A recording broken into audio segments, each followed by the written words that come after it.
What is going on, guys? Judo Sloth here, and welcome to today's epic Clash of Clans video featuring amazing attacks at Town Hall 10, 11 and 12. White Temple really putting on a show for you here, showing you exactly how to use them siege machines. The Battle Blimp, some amazing uses. If you do want to join them, the Discord link is in the description. But let's get into this first attack. And you will see the second attack uses this same method. The Battle Blimp as a kill squad in itself to come in, and in this case taking out a single inferno. Beautiful use, just packed full of balloons inside that Battle Blimp. If you've never seen this before, you want to be keeping an eye on bases where you can send that blimp and just drop some balloons onto an area and take out some defenses. It really does work well. From there, taking the heroes to the left hand side of the base, really carving a section here for the Electro Dragons at Town Hall 11. Don't normally see them too much at Town Hall 11,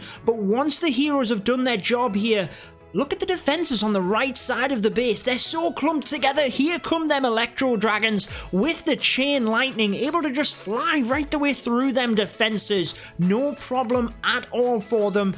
Unlucky that we didn't get the air defense on the back end there, or this base would have been even more annihilated than it was. But let's check out the rest of the attack here. Again, just a couple of balloons is always nice to merge in with the Electro Dragons, just because it can help to get on top of them defenses whilst the dragons themselves are tanking, and the balloons can take them down rather quickly. Also, the balloons do tend to get ahead of the dragons, so if there are any dangerous bombs they're going to do major damage onto the dragons, the balloons can sometimes help you out. But as we get down to the final part of this raid here, it does in fact get to the point where the troops we have left in the bag are needed, and that is very much something I always try and get across in my videos, is don't rush. Even if your attacks aren't necessarily going 100% to plan, what happened there was we held on to them balloons, and that was key in order to take down them final defenses, because the Electro Dragons would have gone down either way. Let's check out the second attack. Same thing. Check out that Battle Blimp coming straight forward onto them defenses, and then you can use a concoction of spells in order to take out what you need to. In this case, a haste and a freeze spell gets that single inferno, gets the wizard tower, gets an archer tower, and a cross-go the balloons onto the expo as well. That is amazing value for just a couple of troops in terms of 2 balloons and the clan castle. That is what the siege machines have opened up, guys. Again, we have a lot of examples in this video showing you the best uses of the siege machines, and really just a few different variations of them. But that's what this has opened up. Kind of separate kill squads that you can use, separate strategies. And in this example, we have a Sui lavaloon method.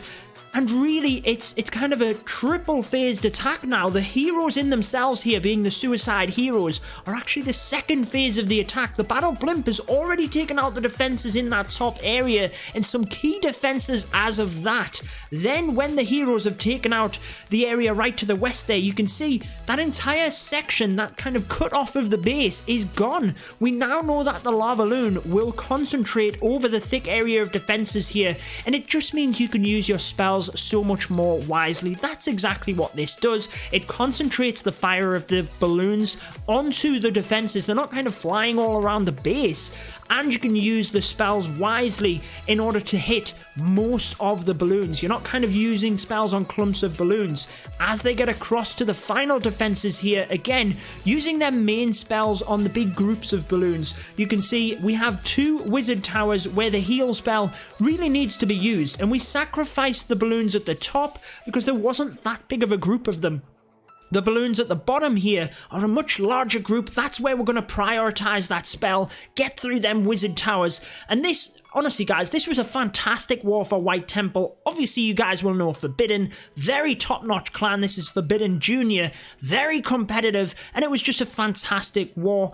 Really want to be trying to get in. I've got so many different wars and things that I need to be recapping, but I do want to keep getting across to White Temple. Obviously they're going to be competing in the CWL this season as well, and honestly, the more hype we can get for these clans, the better. And again guys, if you want to join, check out down in the description.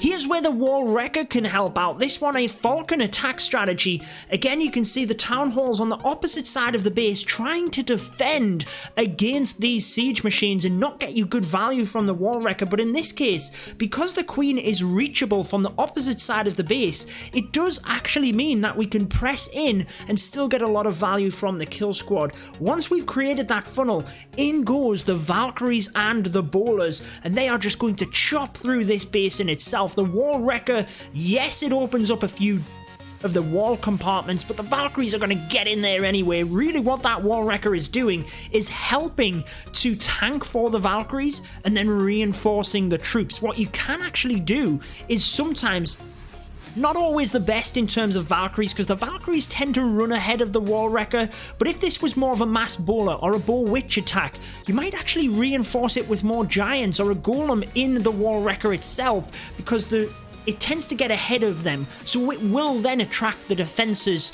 the fire of the defenses, if that makes sense, guys. But in this case, obviously, we had the bowlers popping out. We've hollowed out the main core of the base here, and again, the Valkyries, they do tend to run around a little bit, don't they? They've kind of made their way to the side of the base, but with the healers now onto the queen, through to them final defenses, there's nothing going to stop the troops in this base. And again, the Wall Wrecker, we don't have to show you as many attacks to highlight that in itself, because you use it exactly as it says. You come in, you bust some walls, part of your kill squad, help your troops through. We have seen it, guys. You've seen it on my channel as well. That Wall Wrecker at Town Hall 10, using it to tank for the Hog Riders on the back end and then actually reinforce the Hog Riders as well. All depends on the base, but most useful for the Wall Wrecker as part of the kill squad. Here's the Battle Blimp, again, used slightly differently on this case. Again, the Battle Blimp, in my opinion, is a little bit more strategic than the Wall Wrecker. It can be used in a variety of different ways. This lavaloon attack used to reinforce that in itself. It was very nice to see the Wall Wreckers used a little bit here. We don't see them too often. Used to get the queen just one layer in, but then also lure the clan castle in themselves. That actually gave us a double use of that poison spell onto the queen and onto the CC troops, and that queen charge is going to get huge value in the base over on this corner. Then we have the king and a few wizards. I always recommend the wizards behind the king. You guys know that. He's got such amazing HP. Why would you not have a high damage troop behind him? So a few wizards, just a couple of troop space, is what you need in order to make that so much more effective. Look at the southern area of the base. Chopped away, gone. That is done. Then what you can see here, as the lava hounds come through, there comes that Battle Blimp to reinforce this area. And you can see the direction that it takes, and sometimes what people will do is use that to dump balloons onto a certain defense or a certain section. So for example, if the pathing of the balloons was more likely to send them up and around the top of the base and there was defenses sitting in the middle, you could actually target that Battle Blimp right into the middle to take out that section, and you wouldn't have to worry about it battering all of your balloons as they moved around, if that makes sense. In this case, we just dumped them on top of the air sweeper. You could pop them onto an air defense, single inferno. You can also put a lava hound in that as well and reinforce it, because the Battle Blimp acts as a lava hound. I've seen many people get very clever with this. The Battle Blimp comes in one direction towards the town hall, then out pops a lava hound which changes direction to get to an air defense. So you have kind of a multi-pronged attack in order to set off air bombs. It can work out really nicely, guys. One final attack here from White Temple. Again, fantastic war for them. Congrats on the victory. This one at Town Hall 12, and it is the Bow Witch attack. Brilliant stuff. Not your standard Bow Witch attack here, using that queen charge. And this is something that I'm starting to see come into Town Hall 12 a little bit more. Let me know what you guys see. But I'm seeing quite a few more queen charges coming into the meta now, especially merging in with the miners. In this example though, using that kind of old school meta where you have the queen charge and the grand warden there as well to up that HP, a level 60 queen is going to tear apart bases. As we've created the funnel, we now bring the Wall Wrecker in from that other side of the base, and in this example, just chopping through, tanking for the single inferno initially, But then the freeze spell, it's been given so much more life nowadays because of the single spell slot. It gets exactly what we want here. Into that compartment by the single Inferno, dumps the Valkyries off next to it, and down it goes. We can then reinforce the bowlers in with the King. We know the Queen's not going to get wrecked by that single Inferno. It's an Electro Dragon in the CC. Again, you guys can share any of your comments on any of my videos about anything you see for that matter. But in all honesty, I just don't like the Electro Dragon in the CC. It's kind of like a Lava Hound. It's just used to slow down your troops. And if that's the case, just use a Lava Hound, in my opinion. I've never seen a clear-cut example where it was fantastic and really provided values. I really want to highlight the use of the Grand Warden's ability on that one because it was perfectly timed over the Giga Tesla. All of them bowlers are very, very low on health. You can see the healers now getting onto them. That was what basically clutched the raid. Had that Grand Warden's ability not have been used in that area and timed the way it was, this was not a 3-star attack, and it's little things like that that you need to get on point in order to get your raids used. So this video has really shown you a variety of different ways to use the siege machines.